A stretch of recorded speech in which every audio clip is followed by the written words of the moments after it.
In a small village nestled between towering mountains, there lived a young woman named Elara. Every day, she woke up before dawn to tend to her family's farm.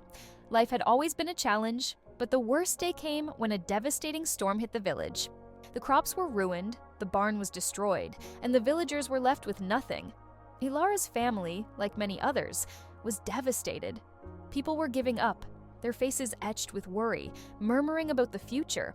In the midst of this despair, Elara stood quietly, her eyes scanning the wreckage. Her best friend, Mara, came to her, tears streaming down her face. "How can we ever rebuild? There's no hope left."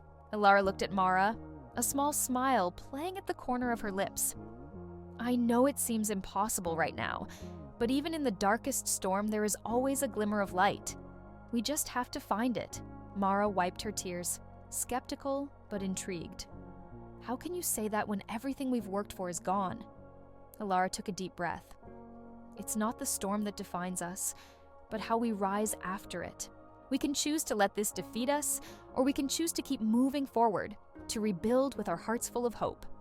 Determined, Elara led her family and the villagers to start planting new crops, fixing what they could, and supporting each other. Despite the overwhelming odds, she radiated positivity. Her belief that things would get better inspired everyone around her. Slowly, the village began to heal, and their hard work bore fruit. By the end of the year, the crops were thriving again, even better than before. The barn was rebuilt, and the village was stronger than ever. Through it all, Elara's unwavering positivity had been the force that guided them through the darkest of times.